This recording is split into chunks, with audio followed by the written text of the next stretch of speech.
Hi friends. जब भी किसी देश की इकोनॉमी ग्रो करती है तो उसमें सबसे बड़ा योगदान होता है उसके पावर और एनर्जी सेक्टर का।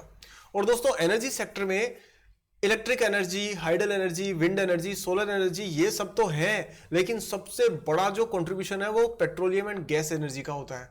और इसी इंडस्ट्री की एक सबसे राइजिंग कंपनीज में से कंपनी के बारे में बात करेंगे जिसका नाम है इंद्रप्रस्थ गैस लिमिटेड, यानी कि आईजीएल। अब हम ये देखेंगे कि आईजीएल का बिजनेस मॉडल क्या है, फंडामेंटल और टेक्निकल लेवल पे ये कंपनी किस प्रकार की परफॉर्मेंस दे रही है। साथ में एक इन्वेस्टर के तौर पे यदि आप इस कंपनी को पोर्टफोलियो में शामिल करते हैं तो आपको आने वाले वर्षों में किस प्रकार के रिटर्न्स मिल सकते हैं, क्या एक मल्टीबैगर साबित हो सकती है, क्या ये आपके पैसे को कई गुना बढ़ाने की क्षमता रखती है, या फिर इसका बिजनेस इलेक्ट्रिक व्हीकल्स के आने से एक रिस्क में आ गया है। इन सभी सवालों के जवाब दोस्तों आपको इसी वीडियो में मिलने वाले हैं। वीडियो बहुत इंपॉर्टेंट होने वाला है, इसलिए इसको पूरा देखना जरूरी है। और अगर पूरा नहीं देख सकते तो यहीं से आपके लिए बहुत बहुत धन्यवाद। यहां से आगे का वीडियो वही लोग देखें जो सीरियस इन्वेस्टर्स हैं, बाकी लोग जाके इंस्टाग्राम पे या इधर उधर अपना टाइम पास करें, पॉलिटिकल चर्चाओं में अपना टाइम खराब करें, एब्सोल्युटली फाइन। सीरियस इन्वेस्टर्स का स्वागत है। आगे बढ़ते हैं दोस्तों और इंद्रप्रस्थ गैस लिमिटेड को डिकोड करते हैं। Let's begin.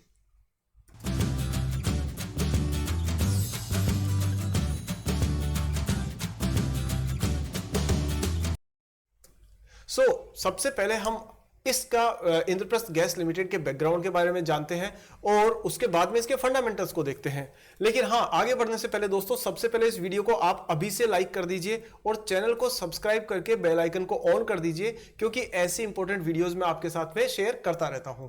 चलिए दोस्तों, आगे बढ़ते हैं और देखते हैं इसका बैकग्राउंड। सबसे पहले before going to the background, मैं आपको एक अपडेट जरूर दिखा देता हूं दोस्तों। वो ये है कि स्क्रीन पर आप एक न्यूज देख रहे हैं कि Delhi's EV plan a risk to IGL volumes. इसका मतलब क्या हुआ? इसका मतलब यह है कि दिल्ली में जो इलेक्ट्रिक व्हीकल्स का, यानी इलेक्ट्रिक बसेस को चलाने का जो प्लान चल रहा है, क्योंकि आपको पता ही है वहां पर दिल्ली के अंदर बहुत ज्यादा पोल्यूशन है। आप जानते ही हैं, इवन नंबर की गाड़ियां, ओड नंबर की गाड़ियां, ये सब चलते रहते हैं एक्सपेरिमेंट्स। फायदा कुछ हुआ नहीं है आज तक किसी को। लेकिन अब ईवी पर फोकस है गवर्नमेंट का और वो चाहती है कि पेट्रोल और गैस से चलने वाली गाड़ियों को हटाया जाए धीरे धीरे और इलेक्ट्रिक व्हीकल को लाया जाए। तो क्या इंद्रप्रस्थ गैस लिमिटेड के लिए एक बहुत बड़ी चुनौती है? यह जानना हमारे लिए जरूरी है। इसी वीडियो में इसका जवाब भी आपको मिल जाएगा। पर हां, यह थ्रेट तो है, लेकिन कितनी बड़ी थ्रेट है ये हम इस वीडियो के एंड तक जानेंगे। चलिए अब हम देखते हैं सबसे पहले इसके फंडामेंटल्स कंपनी के। क्या कहते हैं फंडामेंटल्स, जरा एक बार नजर डालते हैं। यहां दोस्तों आप देख सकते हैं इंद्रप्रस्थ गैस लिमिटेड के कुछ इंपॉर्टेंट पॉइंट्स जो है वो मैं आपसे डिस्कस कर लेता हूं पहले। हाँ, तो सबसे पहले इसके बिजनेस के बारे में हम जानें कि ये कंपनी क्या है, कैसे काम करती है। तो पहले तो ये ध्यान दीजिए कि 1998 में ये कंपनी शुरू हुई थी और इस कंपनी को शुरू करने के लिए और जो दो बड़ी बड़ी कंपनियों के बीच में कोलैबोरेशन हुआ था, और वो कौन कौन सी कंपनीज थी दोस्तों? वो थी एक बीपीसीएल, भारत पेट्रोलियम लिमिटेड, और दूसरी गेल, जो gas authority of India limited. इनका जॉइंट वेंचर था जिससे इंद्रप्रस्थ गैस लिमिटेड की स्थापना हुई थी। और इस कंपनी का मकसद क्या था? इसका मकसद था कि धीरे धीरे पेट्रोल की गाड़ियों की जगह पर गाड़ियों को गैस से चलाना दिल्ली में। यह बात 1998 की है, जब हम लोग ईवी वगैरह के बारे में जानते भी नहीं थे। अब तब से कंपनी शुरू हुई है और उसके बाद में अगर आप देखेंगे तो ये इन क्षेत्रों में ज्यादा काम कर रही है। सबसे पहला ये है पाइप्ड नेचुरल गैस। तो दोस्तों आपने देखा है कि जो घरों में पहले लाल सिलेंडर से गैस जाया करती थी, तो अभी भी काफी जगह जाती है, लेकिन जैसे कुछ पर्टिकुलर, जैसे गुजरात है या जैसे कुछ और एरियाज है इंडिया के, जहां पर पाइप के थ्रू नेचुरल गैस को पहुंचाया जाता है लोगों की किचन तक। तो ये काम कौन करती है? ये मेजरली इंद्रप्रस्थ गैस लिमिटेड करती है। तो ये इसका एक बिजनेस सेगमेंट है। दूसरा बिजनेस सेगमेंट है दोस्तों, वो है इसका कंप्रेस्ड नेचुरल गैस का, जिसको हम शॉर्ट में सीएनजी भी कहते हैं। अब सीएनजी, जो पेट्रोल के व्हीकल्स हैं उन सब में सीएनजी किट लगाते हैं और उसमें सीएनजी भरी जाती है। इंद्रप्रस्थ गैस लिमिटेड के जो पेट्रोल पंप्स हैं, गैस पंप्स हैं, उनके ऊपर ये गैस मिलती है सीएनजी। और फायदा ये है कि इससे पोल्यूशन कम होता है और इससे जो खर्चा है पर किलोमीटर का वो बहुत कम हो जाता है। ये मैं बताऊं उसकी जरूरत नहीं है, आप पहले से जानते हो, तो इस पे ज्यादा टाइम नहीं लगाएंगे। तो दूसरा बिजनेस सेगमेंट हो गया ये वाला, सीएनजी वाला। और इसके अलावा दोस्तों क्या होता है कि जो इंडस्ट्रियल लेवल पे गैस के यूजेस होते हैं, जैसे ऐसा नहीं होता जहां पर वेल्डिंग की इंडस्ट्री है कुछ, उसमें गैस यूज हो रही है और बहुत सारी जगह गैस यूज होती है, तो वो भी ये कंपनी हैंडल करती है। अब न्यू कनेक्शंस की बात करते हैं कि इस कंपनी ने नए कनेक्शंस पिछले टाइम में कितने दिए हैं। तो आप ये देखिए कि 19-20 में इसने it has provided new PNG connections to more than 2.72 lakh users which is highest in country। CNG की बात करें तो इसके 55 नए सीएनजी स्टेशन इसने खोले और 1600 किलोमीटर का पाइपलाइन वर्क इसने बिछाया है गैस को पास करने के लिए। तो ये इसकी बात है। और it has added 1300 new commercials and industrial customers during the period. तो ये इस कंपनी ने जो ग्रोथ की है वो सारी बात आपने देखी है। अब इसके बाद में अब यहां यह भी है कि इन्होंने छोटे मोटे एक्सपेरिमेंट और भी किए हैं, पर उसमें हम जाएंगे तो बहुत टाइम खराब होगा। मैं आपको इसके फंडामेंटल्स दिखा देता हूं, बाकी सारी चीजें नहीं करेंगे अभी डिस्कस। छोटी मोटी इसकी बहुत सारी होल्डिंग कंपनीज है, एसोसिएट कंपनीज है, MNGL और CUGL ये सब है, बट अभी हम उस पर नहीं जाते, हम जाते हैं सीधे इसके फंडामेंटल्स पे। तो यहां आप देख सकते हैं कंपनी एक अच्छी साइज की कंपनी है और यह है 28,112 करोड़ रुपए के मार्केट कैप के साथ में ये कंपनी चल रही है। और अगर आप ये देखें तो इस प्राइस, ये मार्केट कैप इतनी है और स्टॉक का प्राइस टू अर्निंग रेशियो 17.8 है, जो एक स्वीट स्पॉट है। मतलब 17 का जो पीई होता है दोस्तों वो एकदम सही, राइटली प्राइस्ड, या मैं कहूंगा अंडर प्राइस्ड या अंडर वैल्यूड भी आप इसको मान सकते हैं इस चीज को लेकर के। क्योंकि हम तो देखते हैं अडानी एंटरप्राइजेस में जाओगे तो वहां कभी 400-400 500-500 का पीई चला करता था। भैया 1 रुपए का बिजनेस लेने के लिए क्या आप 500 रुपए खर्च करोगे? और अगर करोगे तो आपको उसके बाद रिटर्न कितना मिलेगा? वो पहले ही 10वीं मंजिल पे बैठा हुआ है। 10 मंजिल की एक बिल्डिंग है, आपने किसी को 10वें मंजिल पे बैठा रखा है, अब उससे ऊपर वो और कितना जाएगा? जगह ही नहीं है। पर अगर आपने कम प्राइस टू अर्निंग वाला रेशियो वाला अच्छा स्टॉक खरीदा तो वो पहली या दूसरी मंजिल पे है, तो 8 मंजिल और चढ़ने का उसके पास में मौका है। आप समझ गए ना मैं क्या कह रहा हूं? तो 17 का जो पीई है वो आपको एक आगे ग्रो करने का चांस देता है। बुक वैल्यू 115 रुपए है, जिससे करीब करीब 2.5-3 गुना के आसपास में ये प्राइस चल रही है। हाँ, यहां जो अच्छी चीज है वो मैं आपको बताता हूं कि रिटर्न जो कैपिटल एम्प्लॉयड है उस पर इसका 26% का है और ROE ये भी यानी रिटर्न ऑन इक्विटी भी 20% का है, जो काफी इंप्रेसिव है। साथ में कंपनी कंटिन्यूअसली डिविडेंड दे रही है। और आप जानते हो मेरी जो थ्योरी है, अगर आप मेरे वीडियोस लगातार देखते आ रहे हो तो आपको पता होगा कि कोई भी अच्छी कंपनी अपने शेयर होल्डर्स का ध्यान जरूर रखती है और अपने प्रॉफिट में से निकाल करके और वो कुछ हिस्सा डिविडेंड के रूप में जरूर देती है। एक्सेप्ट द कंपनीज जिनको बहुत फास्ट एक्सपेंशन के लिए पैसा बचता नहीं है, उनको छोड़ दीजिए। बाकी जो अच्छे समय से चल रही है कंपनी वो डिविडेंड देती है, तो उससे पता पड़ता है शेयर होल्डर्स के प्रति उनकी ईमानदारी बनी हुई है। पर हमेशा ध्यान रखिए dividend pay out ratio should be less than 100 से ऊपर है इसका मतलब 100 कमाता हूं 125 खाता हूं। भाई साहब ऐसे नहीं चलता। प्रॉफिट होगा उसी में से दोगे ना। प्रॉफिट 100 रुपए का हो रहा है, 125 रुपए का डिविडेंड कहां से दे रहे हो आप? यानी 25 रुपए उधार दे करके दे रहे हो। तो ये नहीं होना चाहिए। तो यहां हम बात करें तो IGL एकदम ठीक है इस जगह पे। और इसके बाद में डेट तो खैर कुछ है ही नहीं इस कंपनी के ऊपर, 84 करोड़ का। प्रमोटर की 45% होल्डिंग है, कंप्लीटली कंट्रोलेबल वो है स्टेक है। एंटरप्राइज वैल्यू 26,000 करोड़ की है, जो काफी अच्छी खासी है। उसके मुकाबले में डेट कुछ खास नहीं है। इंडस्ट्री का पीई भी 14 ही है, उससे थोड़ा सा ज्यादा पीई इस कंपनी का है, पर ज्यादा दिक्कत नहीं है। ग्राहम नंबर 242 है और उसके मुकाबले प्राइस 400 के आसपास चल रही है। तो करीब करीब ये मान के चलिए कि ये फेयरली वैल्यूड या अंडर वैल्यूड की कैटेगरी में आप इसको रख सकते हैं। पायोस की स्कोर 7 है, जो इसकी स्ट्रॉन्ग पोजीशन को, फाइनेंशियल पोजीशन को बताता है। चलिए अब हम बात करते हैं कि इसके अंदर वैल्यू कितनी छुपी हुई है भाई साहब। तो वैल्यू को देखने के लिए हम क्या करते हैं, इसका मैक्सिमम चार्ट लिया और हमने प्राइस टू अर्निंग रेशियो के साथ में देखा कि ये EPS कैसे चल रहा है। तो आप ये जो ब्लू कलर की ये जो लाइनें देख रहे हो ना, ऐसे ये सारी ये अर्निंग पर शेयर है। अर्निंग पर शेयर का मतलब आप अर्निंग पर टोटल कंपनी के हिसाब से मानो या अर्निंग पर शेयर मानो, it shows the profit of the company. तो प्रॉफिट कंटिन्यूसली बढ़ रहा है, वो आप साफ तौर पे देख सकते हैं। और उसके मुकाबले में प्राइस जो है वो ये देखिए, पहले तो अच्छी खासी बढ़ी हुई थी, लेकिन ये 2021 में धड़ाम से गिरी, यहां से 21 के एंड तक ये आते आते बिल्कुल नीचे आ गई और फिर उसके बाद में ये एक रेंज में चल रही है और ये रेंज टूटेगी इसकी यहां 25 के आसपास में, ये जो है ना इस जगह पे। मतलब इसका खैर टेक्निकल एनालिसिस अभी और भी कर लेंगे, बट कुल मिलाकर के कंपनी अभी अंडर वैल्यूड ही साफ तौर पे दिखाई दे रही है। अब दोस्तों इसके कंपटीशन को आप देख सकते हैं कि गैस इंडस्ट्री में जो कंपटीशन है उसका किस किस से है। तो GAIL गेल जो है वो टॉप पर है, Adani total gas second number पे है, लेकिन इसकी अपनी प्रॉब्लम्स है। आप देखो इसका पी भाई साहब 105 पीई है। तो अडानी ग्रुप में जबरदस्ती लोगों ने माथे पे चढ़ा चढ़ा करके इसको इतना महंगा कर दिया है। Petronet LNG, Gujarat gas, Indraprastha gas ये यहां आती है और इससे नीचे महानगर गैस और गुजरात स्टेट पेट्रोनेट भी है, बट ये यहां पर 5th नंबर पे है। सारे नंबर ठीक है इसके, ओवरऑल ऐसी कोई दिक्कत है नहीं, कंपनी इंडस्ट्री के हिसाब से ठीक काम कर रही है।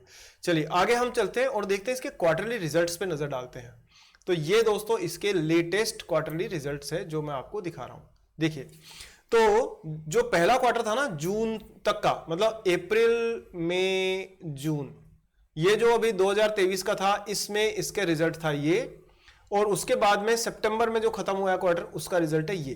तो 3407 करोड़ की बजाय इसकी सेल्स हो गई है 3459 करोड़, यानी सेल्स में ग्रोथ है। साथ में ऑपरेटिंग प्रॉफिट मार्जिन जो है, यानी जो मुनाफा है वो 19% ठीक ठाक वही सेम लेवल पे है।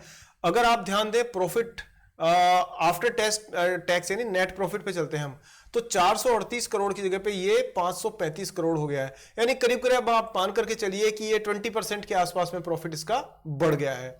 और अर्निंग पर शेयर ये 404.4 रुपए हुआ करता था और ये बढ़ते बढ़ते बढ़ते ये पहुंच गया है 7.64, यानी हर एक शेयर जो आपके पास में है दोस्तों, उस शेयर पे कंपनी की कमाई का आपको 7 रुपए 64 पैसे मिल रहा है। तो आपने देखा ना कि कंपनी की फेस वैल्यू जो थी, अभी फेस वैल्यू है 2 रुपए, ठीक है, ये रहा आपके सामने 2 रुपए के फेस वैल्यू पर, और आपको जो 2 रुपए के फेस वैल्यू पर दोस्तों आपको जो नजर आ रहा है इसके अंदर प्रॉफिट, वो कितना नजर आ रहा है, वो है आपका 7 रुपए 64 पैसे। ये आप यहां पर देख सकते हैं साफ तौर पे। इसके बाद में प्रॉफिट एंड लॉस स्टेटमेंट देखते हैं हम लोग एनुअल रिपोर्ट्स के हिसाब से, एनुअल जो फिगर है उनके हिसाब से। तो कभी 2012 में 10 साल पहले 2500 करोड़ की सेल्स थी इसकी, और अब ये सेल्स हो गई है 14,000 करोड़ की, यानी कितना हो गया जी, करीब करीब 6-7x के आसपास, मान लीजिए आप 6x के आसपास में ये सेल्स बढ़ गई है। प्रॉफिट मार्जिन की बात करें तो दोस्तों ये इनका कम होता गया है। पहले ये 100 रुपए में 25 रुपए कमाते थे, बचाते थे ऑपरेटिंग प्रॉफिट मार्जिन, अब ये हो गया 15%, यानी कि कहीं ना कहीं कंपनी की सेल तो बढ़ रही है लेकिन खर्चे भी बढ़ रहे हैं, जिससे कि मुनाफा कम हो रहा है। और मेरी बात को आप वेरीफाई करने के लिए यहां देख सकते हैं कि ये 1800 करोड़ रुपए का प्रॉफिट था और अब ये हो गया है आपका 12,000 करोड़ का, यानी 6x से ज्यादा बढ़ा है। देखो प्रॉफिट जो है ना वो 6x से ज्यादा बढ़ रहा है, ये सॉरी एक्सपेंसेस इसके ज्यादा बढ़ रहे हैं, इसलिए कहीं ना कहीं मार्जिन पे प्रेशर है। आगे हम बात करें तो जो टोटल प्रॉफिट है भाई साहब वो 306 करोड़ से हो गया है 1581 करोड़, करीब करीब 5 टाइम्स हो गया है इतने टाइम में। और अर्निंग पर शेयर देखो आप, ये बढ़ते बढ़ते एनुअल लेवल पे अगर आप देखोगे तो ईपीएस जो है वो 4 से शुरू हुआ था 4 रुपए 38 पैसे से और 22 रुपए तक पहुंच गया है। फिर एक बात बताओ, बहुत सीधी सादी बात, कि एक शेयर जिसकी की फेस वैल्यू 2 रुपए की है और उस पर आपको पर शेयर 22 रुपए मिल रहा है, तो क्या बुराई है इसमें? एक कंपनी अच्छा ही तो कर रही है। पर यही है कि कंपनियां कई बार अंडर वैल्यूड, जबरदस्ती नेगेटिव सेंटीमेंट के चलते अंडर वैल्यूड कर दी जाती। अच्छा एक चीज और बताऊं आपको जोरदार इस चीज में, यहां ना बहुत सारे लोग आपको दिखेंगे जो एक्सपेक्टेशन लगा के बैठे रहते हैं। आपने देखा ना कि लोग कहते हैं भाई एक्सपर्ट की जो उम्मीदें थी उनके हिसाब से ऊपर चला गया या उसके हिसाब से नीचे चला गया। तो भाई ये जो बड़ी बड़ी रेटिंग एजेंसीज और ये सब बैठी नहीं, ये उम्मीदें लगा के बैठती है ना, आप उम्मीदों के चक्कर में कभी मत पड़ना, क्योंकि उम्मीदें अधिकतर यूजलेस होती है। Every expectation, every forecasting is useless until and unless it is being backed by the data and it is reasonably valued। इसके बावजूद भी एक्सपेक्टेशंस के हिसाब से, अब आपने एक्सपेक्ट कर लिया जी 5% बढ़ेगा, अगले साल किसी दूसरे ने एक्सपेक्ट कर लिया 6% बढ़ेगा, अब अगली बार मान लीजिए बढ़ गया 7%, तो जो सेकंड पर्सन है वो तो खुश हो गया कि भाई मेरी उम्मीदों से ज्यादा है, पहले वाला जो है वो उसकी कुछ और फीलिंग आ गई कि तो और भी ज्यादा है। तो इस तरह से अलग अलग एक्सपेक्टेशंस को भूल जाओ आप, आप सिर्फ ये देखो कि बिजनेस मॉडल कैसा है और कंपनी को आगे फ्यूचर में प्रॉफिट मिलने के चांसेस किस प्रकार के हैं। अगर आप एनालिटिकली सोचोगे ना तो आपका प्रॉफिट लॉन्ग टर्म में आराम से बन सकता है, इसमें कोई प्रॉब्लम नहीं है। अब बात करते हैं हम यहां पर ही, तो ये देखिए ईपीएस इसका लगातार बढ़ा और साथ में डिविडेंड का जो पे आउट है ना वो भी कंटिन्यूअसली दे रही है। ये सबसे अच्छी बात है दोस्तों, 20-22% का आपको डिविडेंड मिल जाता है हर बार हर साल, तो ये अच्छी बात है। साथ में आप देखोगे तो ये अगर सेल्स ग्रोथ देखोगे तो ये करीब करीब 15% थी 10 साल के हिसाब से, और प्राइस थोड़ी सी ज्यादा बढ़ी थी। लेकिन अगर पिछले 12 महीने में देखो दोस्तों तो सेल्स तो बढ़ गई है 25% से। इसकी वजह यह भी है कि इन्होंने नए पंप वगैरह खोले, प्लस इसके अलावा पेट्रोल महंगा होने की वजह से गाड़ियां धीरे धीरे सीएनजी किट लगवा के उसमें कन्वर्ट हो रही है, तो इस तरह से सेल बढ़ी है। पर प्रॉफिट इनका कम, मतलब उतनी तेजी से नहीं बढ़ा कि अगर 25 रुपए सेल बढ़ी है तो प्रॉफिट सिर्फ 5 रुपए बढ़ा है, 5% बढ़ा है। तो यहां पर कहीं ना कहीं इनको एक्सपेंसेस कम करके और अपने चीजों को स्ट्रीमलाइन करना पड़ेगा। बैलेंस शीट की बात करें तो बैलेंस शीट में आप मेजरली तो देखो शेयर होल्डिंग तो सारी, शेयर कैपिटल तो एक सी ही है, लेकिन रिजर्व्स जो है कंपनी के वो 1000 करोड़ की जगह 8000 करोड़ के आसपास हो चुके हैं, वो एक अच्छी बात है। और कंपनी का कर्जा कम हुआ है दोस्तों, 539 करोड़ की जगह अब ये रह गया है कितना, 84 करोड़ रुपीस। सो कंपनी ने डेट कम किया है, ये एक बड़ी अच्छी बात है। लाइबिलिटीज में भी करीब करीब ऐसा ही है कि इन्होंने जो इन्वेस्टमेंट वगैरह है वो बढ़ाया है, 98 करोड़ से 1500 करोड़ के ऊपर पहुंच गया है। कोई खास बात नहीं है इसमें, ऐसा कुछ विशेष नहीं है। अगर हम बात करें तो कंपनी ऑर्गेनिकली अभी तक देखिए ऑपरेटिंग तरीके से पैसा कमा रही है। अभी यहाँ ना शेयर मार्केट में आपको बहुत सारी ऐसी कंपनियां मिल जाएंगी जो कंपनियों को खरीद करके अपनी बैलेंस शीट को बड़ा दिखाने की कोशिश करती है, लेकिन हमेशा आप ध्यान रखो कि ऑपरेटिंग जो परफॉर्मेंस है ना वो बहुत इंपॉर्टेंट होती है। तो यहां आप देखोगे ऑपरेटिंग परफॉर्मेंस के अंदर तो इसका ऑपरेटिंग एक्टिविटी से कैश कंटिन्यूसली बढ़ता जा रहा है, which is a good thing. अब हम सीधे शेयर होल्डिंग पैटर्न पे नजर डालते हैं और यहां देखते हैं दोस्तों 2020 में 45% जो वहां से लेके अभी तक 45% प्रमोटर्स के पास है, जो आपको पता ही है कौन है। एफआईआईज ने अपनी स्टेक 22% के आसपास रखी हुई है, अभी भी 21% है, मतलब फॉरेन इन्वेस्टर्स 20% पैसा लगा के बैठे हैं। और डीआईआईज जो इंडियन इन्वेस्टर्स हैं उन्होंने 21% बना रखा है, और बाकी हमारे जैसे जो सीधे साधे लोग होते हैं शेयर होल्डर्स ऑर्डिनरी, उनके पास 8% के आसपास है।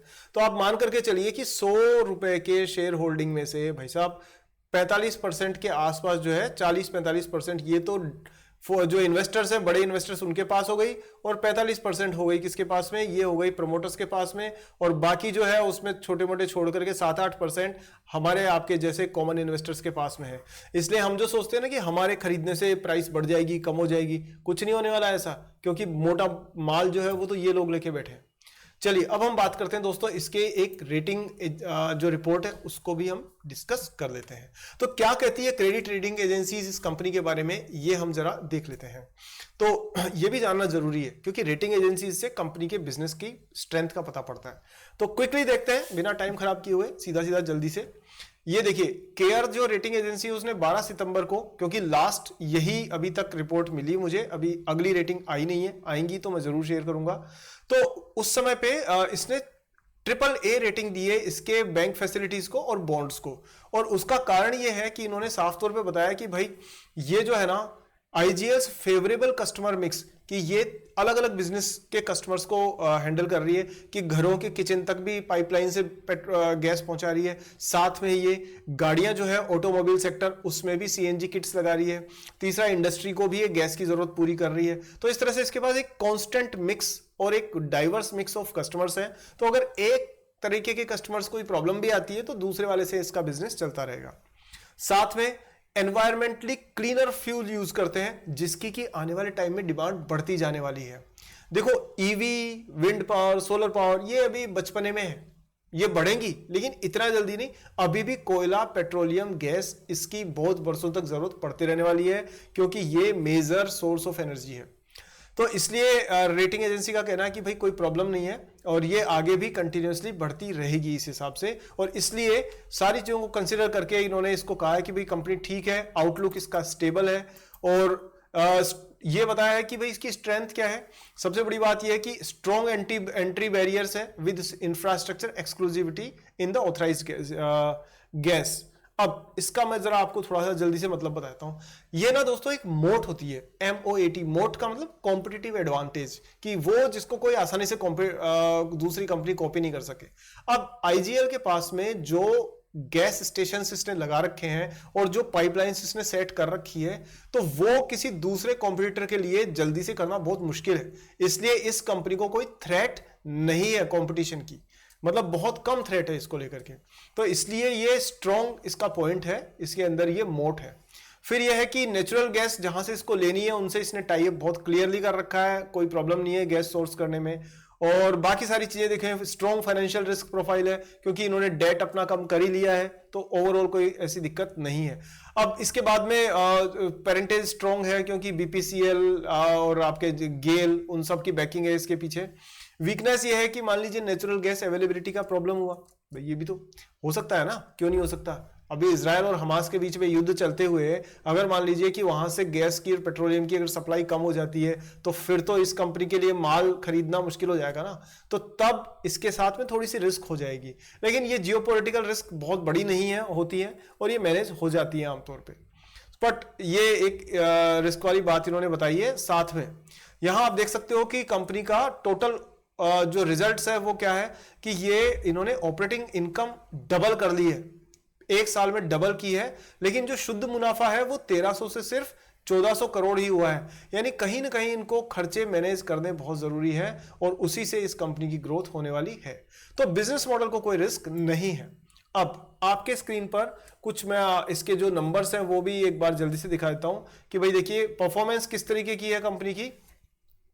Highest ever net profit of 439 crore, ये Q1 का जो के पॉइंट्स है वो मैंने आपको यहां पर बताया कि इन्होंने उस समय पे हाईएस्ट एवर प्रॉफिट रिकॉर्ड किया था 439 करोड़ का।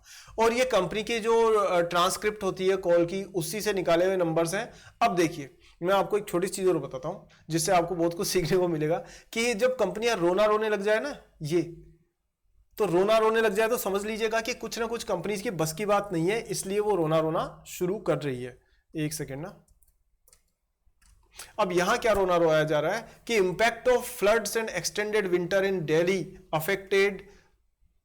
एक सेकेंड दोस्तों,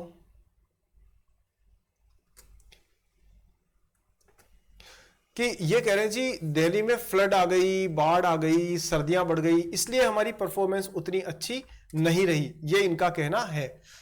इसके मुकाबले में अगर बात करें तो ऐसे बहुत सारे फैक्टर्स हैं। अब कंपनी का बिजनेस है, वो बिजनेस के बारे में बात करें या फिर वो बारिश आ गई, फलाना हो गया, ढीमका हो गया, ये सब चीजें सिर्फ साइड में ध्यान भटकाने के लिए होती है।